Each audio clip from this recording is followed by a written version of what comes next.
경제를 알려주시는 분들이 이렇게 인기 많았던 기억이 없는 것 같아요. 그거는 정말 좋은 현상인 것 같습니다. 네. 우리가 너무 경제를 모르고 사는 것도 경제도 어떻게 보면 이제 과학이거든요. 네. 네. 그래서 경제를 좀 알 필요가 있고 경제를 모르면 특히나 이제 금융, 금융을 모르면 너무나 이제 억울한 일이 많이 발생합니다. 맞는 말, 법하고 금융하고 모르면 세상 뒤통수 맞는 기분이에요, 맞아요. 맨날. 네. 그래서 제가 뭐 의사로 우리가 살아가든 아니면 스포츠 선수로 살아가든 그냥 일반 우리가 직장인으로 살아가든 이 경제가 우리 실생활에 어떤 영향을 미치고 우리가 열심히 해서 돈을 벌어도 그죠? 경제와 금융을 모르면 또 순식간에 날아갑니다. 발장 도루묵이에요. 그래서 제가 뭐 이런 얘기도 합니다.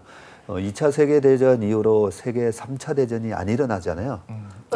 왜 안 일어나면 금융으로 남의 나라 부를 쉽게 빼앗아 올 수가 있기 때문에 그래서 3차 세계대전이 일어나지 않고 그래서 우리가 좀 금융을 그동안에 이제 산업화 과정에서 정말 열심히 일해서 세계 최고의 이제 경제대국이 됐잖아요. 우리가 그 정도 수준이 왔는데 금융을 너무 몰랐던 거죠. 그런데 다행히 최근에 한 3년 동안에 이런 열풍이 일어서 많이 우리가 제가 보면 어젯밤에 뭐 CPI가 발표하고 그러니까 CPI. 뭐 페드의 FOMC 회의 이 정도를 국민 1000명당 아는 숫자 이렇게 따져보면 저는 이제 우리나라가 최고의 금융 지식으로는 최고 수준이라고 보고 있습니다.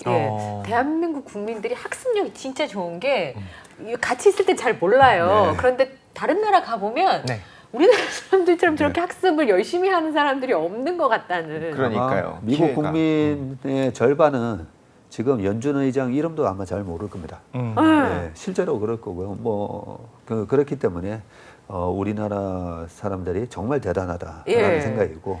근데 이제 이번에 상승장과 하락장을 겪다 보니까 우리가 약간 이 스팸 메일이라고 하잖아요. 스팸 메일이요? 스팸 메일처럼 실제로 경제와 관련된 뉴스 많이 이래 체크하시는데 우리 기자분들이 정확한 이제 팩트 체크를 해서 많은 경제 기사를 내매도 불구하고 그걸 잘못 해석하는 전문가들도 많습니다.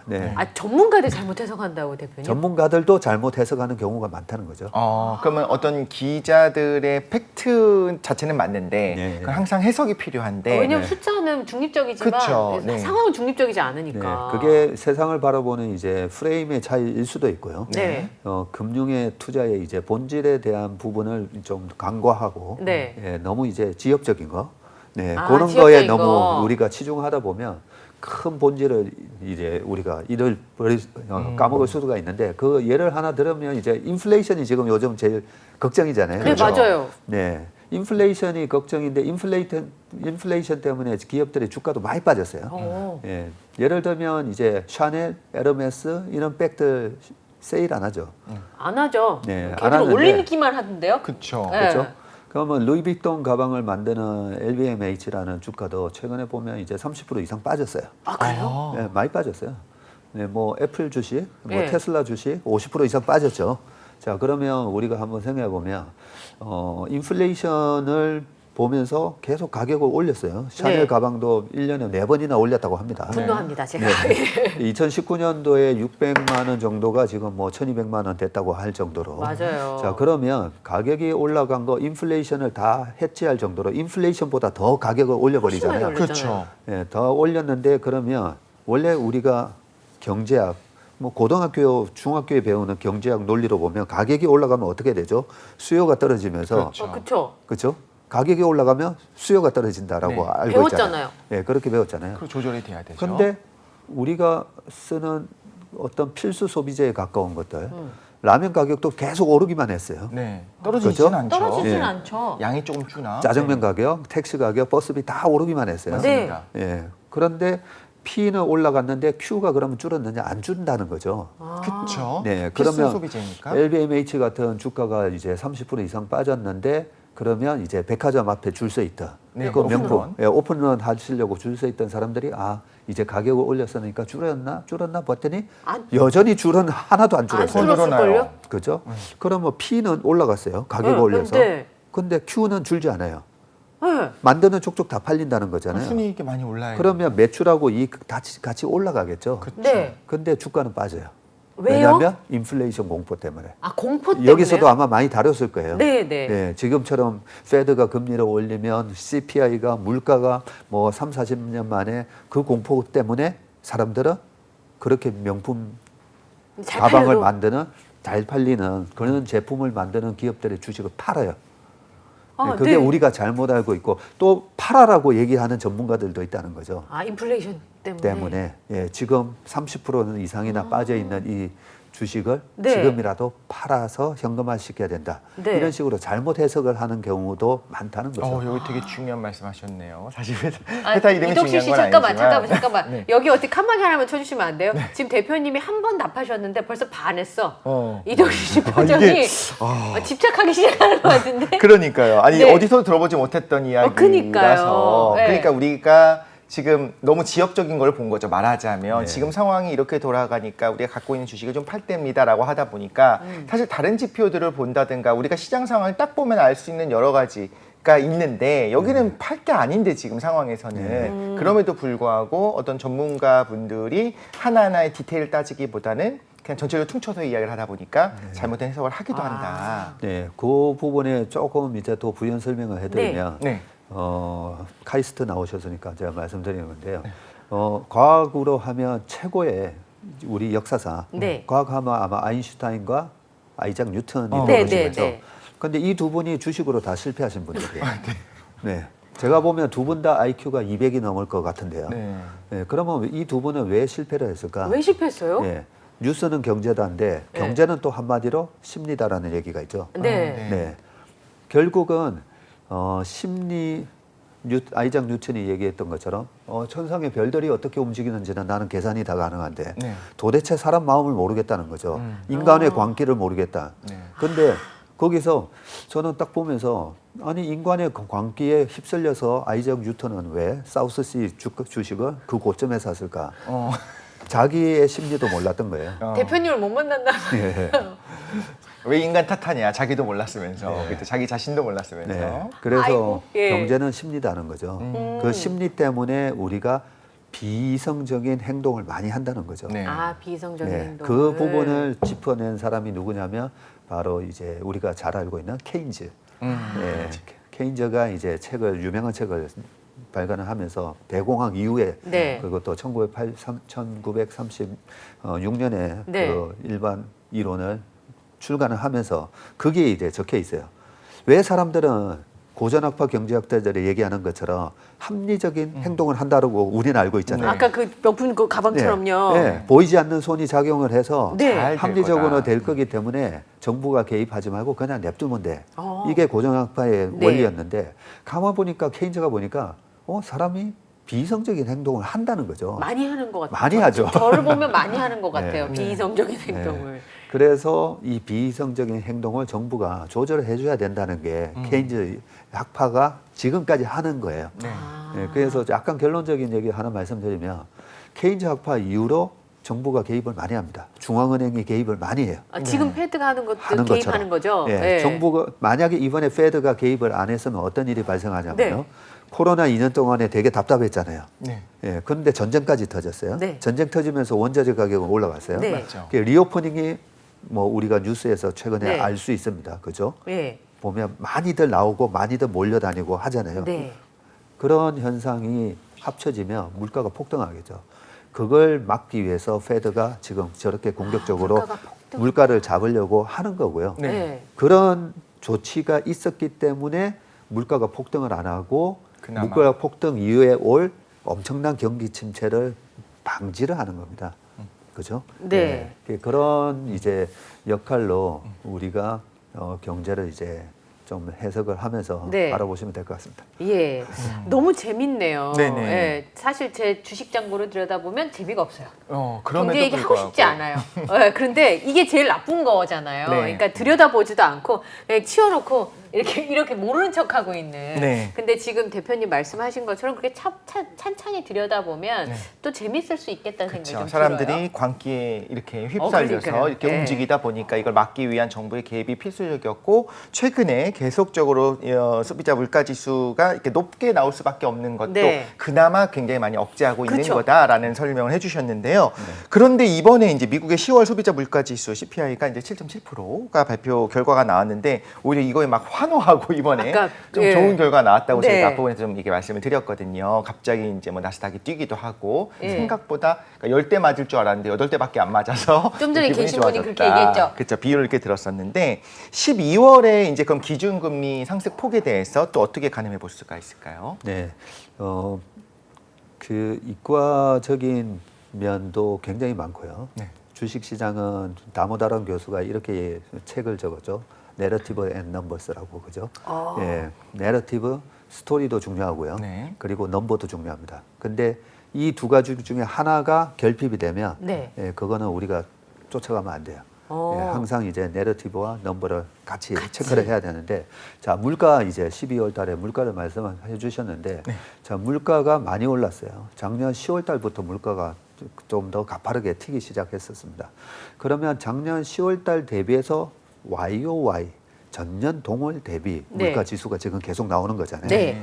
예, 그러면 9월 달까지는 계속 8%가 나왔다가 10월 달에는 이번에 7.7이 나왔네. 네. 컨센서스는 7.9에서 8.1 또 나올 수 있다라는 얘기까지 있었어요. 있었어요. 근데 저희가 어제 이제 회사에서 계산해 보니까 7.7 정도 예, 그렇게 예상이 됐는데, 자 물가가 계속 높으니까 페드가 계속 금리를 올리고 페드는 내년까지도 5.56%까지도 올릴 수 있다. 네. 요 두려움 때문에 네, 주가도 억눌려져 있고 네. 부동산 가격도 억눌려져 있는 거죠. 네. 예, 요 부분도 이제 조금 더 설명을 드리면, 우리가 10억짜리 뭐 빌딩 네. 상가 가지고 있을 때 그러면 그 빌딩 10억짜리에서 얼마 전까지만 하더라도 한 2%. 네. 네, 2%면 2천만 원이잖아요. 네.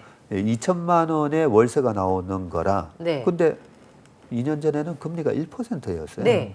아예 은행에 넣어봐야 뭐 1천만 원 받는데, 그렇죠. 그러면 2천만 원도 높으니까 그러니까. 10억이 가격이 유지가 될 수가 있는 거죠. 네. 근데 지금 5%, 6% 특판들이 막 나오고 있어요. 아이고. 네. 예. 그죠? 뭐 10년물 국채금리가 얼마 전까지 뭐 4.8 이랬으니까요. 네. 뭐야 10년 동안 4.8%를 받을 수 있네. 그러면 10억짜리 빌딩을 2천만 원 나오는 걸 갖고 있을 필요가 없죠. 그렇죠. 팔아야죠. 네. 그런데 얼마까지 팔 거냐? 9억? 9억에 팔아도 괜찮아요. 9억에 팔아가지고 4.8% 10년물 채권 사는 게 이득이 나으니까. 나죠. 아. 채권은 사도 임차인 걱정을 안 해도 돼요. 그렇죠. 예, 이게 끝나고 나서 그 다음에 임차인이 들어올까? 옆에 공실률 늘어나면서 혹시 상가가 안 나가면 어떨까? 이런 고민할 필요 안 없죠. 해도 되잖아요. 예, 그런 것처럼 이제 금리가 자산 가격에 직접적인 영향을 준다는 거죠. 주식도 마찬가지예요. 네. 그래서 주식도 내년에 페드의 금리가 6%, 그러면 네. 시중금리도 한 5.5%, 6%까지 올라가면 네. 주가가 여기서 더 빠지겠네. 아. 실제로 그렇게 가면 주가는 더 빠질 겁니다. 네. 근데 과연 6%까지 갈 수가 있을까를 우리가 의심을 해봐야 되는 거죠. 아, 네. 6%까지 갈 네. 수 있을까? 의심을 해봐야 되는데 네. 그 제롬 파월 의장이 계속 얘기하는 언제까지 계속 금리를 올릴 겁니까? 얘기하니까 자꾸만 데이터 보고 얘기하겠다. 계속 데이터만 얘기해요. 그게 데이터가 이제 숫자인 거죠. 아. 네. 내러티브는 아직 없는. 네. 페드의 금리에 영향을 주는 이 데이터. 네. 그러면 그 금리에 영향을 주는 거는 CPI, 물가. 네. 그런데 연준은 우리가 중앙은행의 역할 두 가지, 가장 맨데이트, 가장 중앙은행이 중요시하는 두 가지 알고 계시죠? 물가를 물가도 없잖아요. 있지만 네. 고용. 아, 고용. 네, 그렇죠. 그렇군요. 네. 예, 물가를 잡으려면 지금 금리 한 20% 올려버리면 돼요. 그러면 왜 못하죠?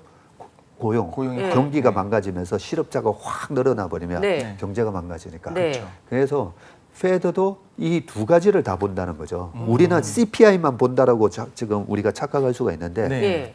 고용을 본다는 거죠. 어. 근데 이번에 3.5에서 예. 3.7로 실업률이 탁 뛰었죠. 예. 네. 네, 탁 뛰었고 최근에 빅테크 기업들이 뭐라고 얘기하고 있죠?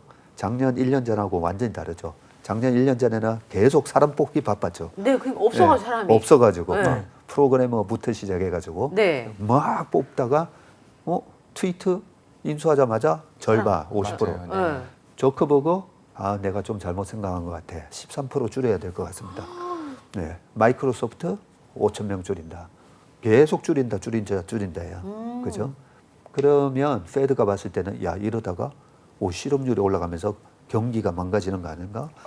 미국은 GDP의 70%가 소비잖아요. 네. 근데 소비가 유지가 되려면 고용이 유지가 돼야 되고요. 네. 그것 때문에 코로나 때 그렇게 락다운을 하면서도 돈을 퍼준 이유가 그렇죠. 소비가 위축 안 되게 하려고. 그렇죠. 네. 근데 뭐야?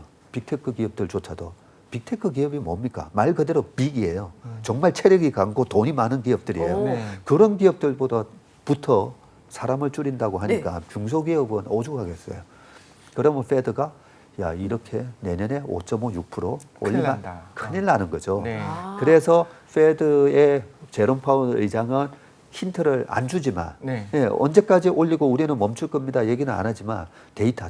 네. 그럼 우리가 이제 데이터를 예측을 해보는 거죠. 지금처럼 집값 지금 2달 연속 크게 빠지고 있어요. 네. 샌프란시스코 집값 빠지고 있고 고용이 망가질 수 있는 네. 그런 조짐이 나오고 있고 그리고 물가는 최근에 유가 85까지 빠지고 네. 구리 가격 확 50% 이상 빠졌고 네. 이런 현상을 보면 페드가 그렇게 금리를 못 올릴 수가 있고 이번에 12월 달에는 50bp 원래는 75bp 네. 갈 거라는 게 불과 2주 전에 있었던 얘기인데 네. 바로 어젯밤에 50bp를 올릴 가능성이 80%로 확 올라온 거죠. 아. 그리고 내년 상반기에도 계속 또 75에서 50 이럴 거다는 전망치도 이제 25로 뚝 떨어졌어요.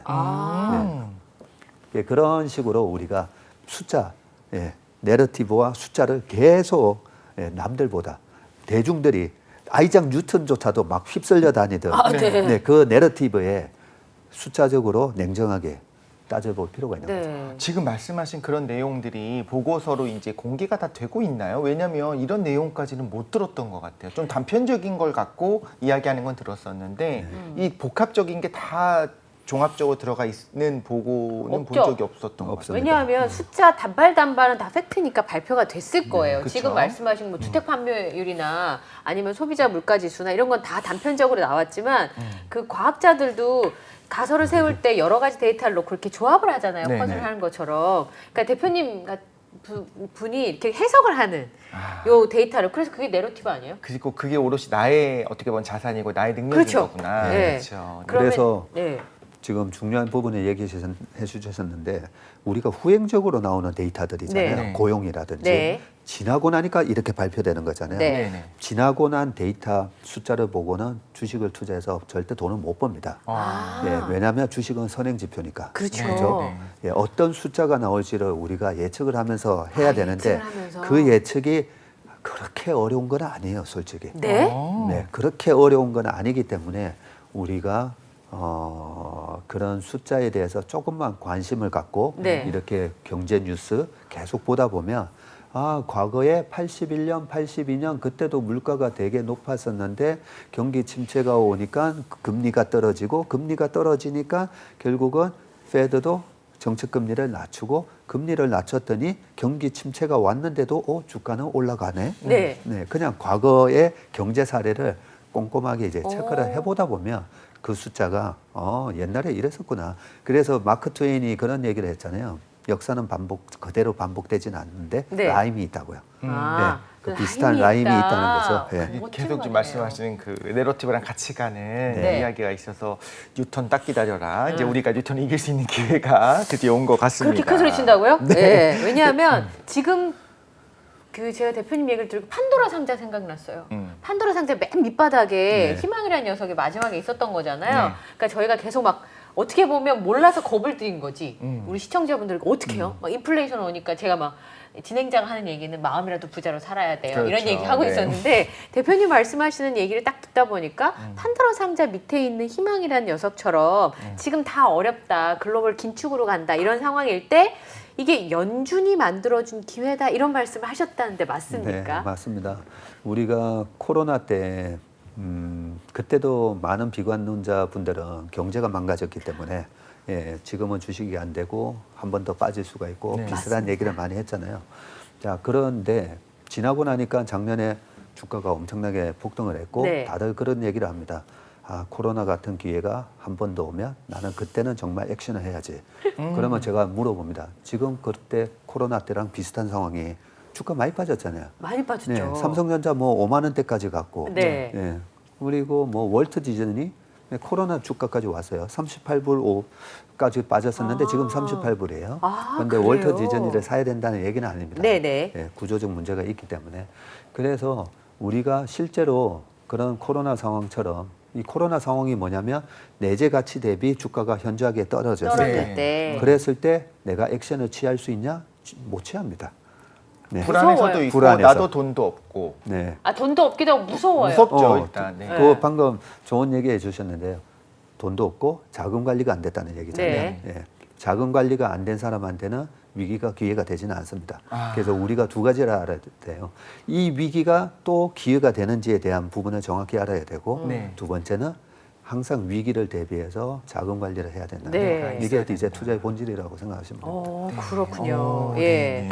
그런데 또 이제 월가 거물인 레이 달리오 같은 경우에는 주식이 이제 우상향의 시대는 끝났다 이 이야기는 기회일 수 있는데 이게 또 요동은 칠지언정 아름다운 우상향 그래프 이거는 앞으로 안 온다는 것처럼 느껴지기도 하는데 거시적인 단계로 봤을 때 한 10년, 20년 후에 지금의 시기를 봤을 때 우상향 시대가 끝난 걸까요? 아니면 지금 웨이브가 계속 있을까요? 엄청 중요한 질문을 해주셨는데요. 레이 달리오 제가 굉장히 존경하고, 네, 그 프린시플이라는 책도 제 인생 책일 정도로 중요한 책인데 레이 달리오가 얼마 전에 은퇴하셨어요. 네. 한 달 전인가. 왜 은퇴를 하셨을까 생각해 보면 이제 본인의 한계를 조금 느끼신 것 같아요. 예, 코로나 때도 계속 캐시가 트래시가 된다라고 하시면서 이제 금을 사야 된다라고 했는데 레이 달리오의 올웨더 포트폴리오가 그 코로나 그 좋은 장에 네. 수익이 안 좋았었죠. 네. 그런데 최근에 이제 좀 회복을 했어요. 최근에. 네. 네, 그래서 이때다 싶어서 이제 딱 은퇴를 하신 것 같은데 제가 되게 존경하는 분인데 그 시점을 잘 보신 것 같고요. 그러면 이제 우상향하는 시대가 끝나려면요. 끝나려면 페드가 이렇게 위기를 빙자해 가지고 돈을 푸는 네. 이 시스템이 끝나야 돼요. 페드나 EU나 ECB죠.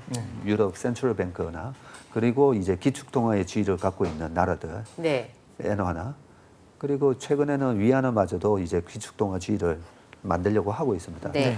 이 나라들이 돈을 저렇게 계속 푸는 이상 우상향은 지속된다고 보시면 되고요. 그 부분을 모르면 계속 맨날 집값이든 주가든 이제 앞으로는 장기 침체 온다라고 네. 생각을 하게 되는 거죠. 그러니까 중앙은행이 있다면 거기는 어떻게든 경기를 살리기 부양하려고 위해서 하기 때문에. 만들 수밖에 없을 것이다 우상향으로. 네, 근데 그 부분은 조금 이제 제가 좀 짚어드려야 될 것 같은데 네네. 우리는 교과서에서는 경기 부양을 위해서 이제 돈을 푼다라고 돼 있어요. 네. 네. 예, 그게 맞기는 맞는데 경기 부양을 위한 적정한 수준의 돈을 풀어야 되는데 훨씬 많은 돈을 풉니다. 네. 왜냐하면 전 세계에서 이제 유통되는 그 화폐는 60% 이상이 달러라고 보시면 돼요. 60%가요? 네, 60% 이상이 달러인데 달러를 너무 많이 풀어버리면 인플레이션이 올 수밖에 없는 거죠. 네. 그러면 아까 처음에 말씀드렸듯이 기업의 제품 가격도 올리고 제품 가격이 올라가니까 매출과 이익에도 인플레이션이 작용을 하고. 근데 그 경기를 부양을 하는 그것보다도 더 큰 근본적인 원인이 미국은 어떤 나라죠? 쌍둥이 적자 들어보셨죠? 예. 네. 정부의 봤는데. 부채 네. 그리고 나라가 이제 수입과 수출을 통해서 네. 무역 수지 네. 쌍둥이 적자예요 매년. 쌍둥이 적자라는 말은 계속 돈을 잃고 있다는 얘기잖아요. 그렇죠. 네. 네, 미국은 정부가 돈을 찍어내고도 계속 돈을 잃어버리는 나라예요. 밖으로 빠지고 있네요. 계속 빠지는 나라죠. 네. 그러면 우리나라가 이 97년 IMF가 올 때 겨우 외환 보유고가 200억 달러. 네. 이따가 돈이 확 빠지니까 외환 위기가 왔잖아요. 네. 그러니까 미국도 똑같아야 돼요. 네. 왜냐하면 무역으로 빠지니까. 맨날 돈을 잃으니까. 네. 그러면 외환 위기가 왔어야 되는데 외환 위기가 안 오잖아요. 네. 왜냐하면 찍으면 잃어버리는 달러보다도 훨씬 많은 돈을 찍어내니까. 찍어내니까. 네. 그런 현상이 있는데 아니 그러면 페어하지가 못하잖아요. 네. 공정하지가 못하잖아요. 네.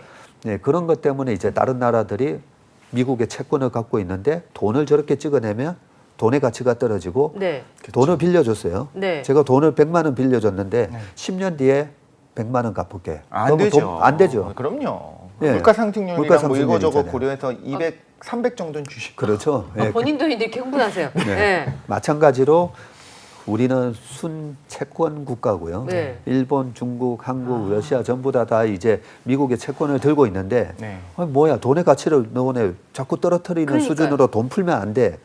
그래서 얘기를 합니다. 예. 하니까 미국이 금융 위기라든지 경제 위기를 빙자해서 돈을 찍어요. 그래서 예, 남유럽 위기 우리가 구제해 줘야지. 예, 뭐 그러면 남유럽 국가에서 제발 돈 좀 주세요, 막 이래요. 그렇죠. 그 어디다 돈 달라고 하나요? IMF, 네. 예, 월드뱅크, 뭐 그렇죠. 등등 아시아 개발은행, 네. 아시아 쪽은 그 전부 다 이제 미국의 자본이 체제 주주인 거죠. 아. 그런 거를 통해서 아 제발 저 살려줘야 되니까 네. 돈 좀 찍어야 될 것 같은데요. 아 그래? 그럼 내가 돈 좀 찍어줄게. 그런 식으로 계속 돈을 아. 찍어내기 때문에 자 이러한 시스템이 그러면 끝났나? 끝났으면 저는 이제 장기적으로 이렇게 주가가 오르는 거는 이제 끝났다라고 할 수 있는데 아. 이거는 계속 될 거예요. 예. 이런 상황은 이런 상황은. 네. 슈퍼파워와 기축통화가 유지되는 한. 예, 네. 맞습니다. 그래서 꼭 경기에 우리가 경기가 침체되면 은행이 중앙은행이 돈을 풀고 그러면 그게 맞으려면요 경기가 좋아졌잖아요. 네. 그러니까 뭐 푼 돈을 다 회수를 해야 돼요. 그렇죠. 원래는. 근데 그렇죠. 페드의 대차 제조표를 보면 네. 푼 돈을 회수하는 척하다가 회수를 못 해요. 왜냐하면 달러가 다 나가버렸으니까. 나가버렸는데 어떻게 회수를 해요? 어. 회수가 안 됩니다. 어. 예, 그런 식으로 돈은 계속 풀리기 때문에 네. 예, 그런 장기적인 인플레이션 상황, 장기적으로 주가가 올라가는 이 모습은 제가 봤을 때는 아직까지 바뀔 조짐이 없다. 감히 네. 제가 레이 달리오의 의견에 좀 반하는 얘기를 하는데 어. 감히 그런 얘기를 말씀드립니다. 그러면요, 제가 그냥 좀 찬물을 끼얹자면 그래도 지금 주식시장에 전반적으로 괜찮다는 느낌이신 거죠, 대표님? 앞으로. 너무 좋죠. 네. 그러면 뇌관이 될 만한 그 뭐 트리거? 그런 거 없어요? 혹시 뭐 터질 만한 거? 리스크? 조심해야 될 거. 네, 이거 있으면 진짜 큰일 나는 거다. 요건 진짜 조심해야 돼. 피해서 가야 된다고. 네, 있습니다. 예, 있습니다. 뭐예요? 자, 주식시장이 좋다라고 말씀드린 거는 네. 우리가 이제 약간 수학적이고 과학적이라고 제가 말씀드렸어요. 네. 그 수학적이고 과학적인 게 뭐냐면요. 투자를 할 때 제일 중요시 하셔야 될 게 평균값에 회귀를 한다는 부분이에요. 평균값에 회귀한다? 회귀한다. 네. 자, 우리가 정규분포라는 게 있잖아요. 네. 고등학교 때 우리 다 배웠어요. 예. 정규분포에서 동전을 30번 이상 던지다 보면 이제 민값인 50대 네. 50에 아. 수렴하게 돼 있죠. 네. 그렇죠. 근데 동전이 던졌는데 10번 다 앞면이 나올 수가 있나요? 10번? 그거 가능은 하지만 굉장히 확률이 확률상으로는 낮죠. 가능한 거 아니에요? 가능하죠. 네. 그러니까 뭐 20번 연속 나올 수가 있나요? 너무 낮은 확률. 낮은 확률이면 가능은 하죠. 네. 그죠? 너무 낮은 확률이기 때문에 20번 연속 앞이 나올 확률은 여기 맞죠. 표준 편차 저 끝자리에 있는 네. 예, 요 부분에 해당될 거예요. 네. 근데 나올 수가 있어요. 나오긴 나오죠. 나오긴 나옵니다. 네. 예.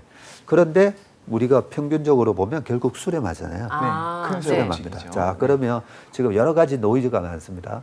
이번에 환율이 1,600원 갈 수는 없나요?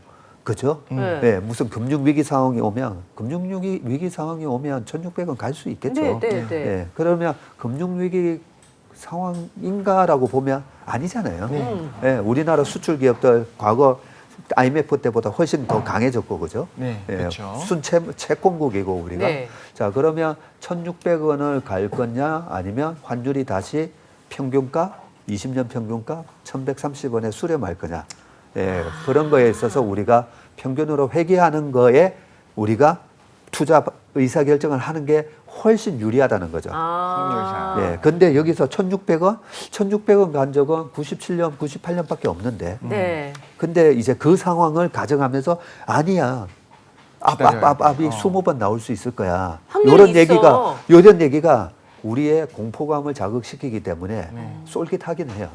그리고 잠깐은 그렇게 나올 수도 있겠지만 거기에 또 휩쓸리면 안 되는 게 중요하겠네요. 그렇게 되면 기사가 많이 나죠. 왜냐하면 잘 안 나오는 일이니까 희귀해서 그러니까요. 뉴스가 많이 되죠. 네. 네. 뉴스 거리가 됩니다. 네, 그래서 맞습니다. 저렇게 얘기하는 사람도 있네. 네. 예. 그래서 우리가 투자가 제가 어렵게 않다라고 말씀드린 이유가 평균 우리가 평균에 대한 투자는 다 초등학교 때부터 배웠잖아요. 네. 그러면 20년 환율의 평균은 얼마지? 자, 코스피는 평균 PBR 얼마에서 왔다 갔다 했었지? 코스피 평균 PBR이 1배가 2,700이에요, 지금. 네. 근데 지금 2,400, 2,300, 2,200 밑으로 가면 갈수록 평균 우리가 이 정규 분포로 보면 네. 어디로 향해 가거든요. 네. 그런 식으로 하란 말씀이고 마지막 내관 하나는 비트코인 가상화폐는 잘 모르겠어요. 네. 가상화폐 자체가 수익을 만드는 자산이 아니다 보니까 네. 그쪽이 제가 좀 잘 몰라서 약간 마음속에 혹시 저쪽에서 뭐가 터지면 터지지 않을까? 네, 걱정스러운 그렇게 부분이 걱정을 있다. 하고는 있습니다. 네, 오늘도 너무나 가치 있는 이야기 쭉 시간 들을 수 있었던 시간이었습니다. 네, 지금까지 뉴스는 경기다 우리 박세인 대표님과 함께했습니다. 오늘 함께해 주셔서 감사합니다. 고맙습니다.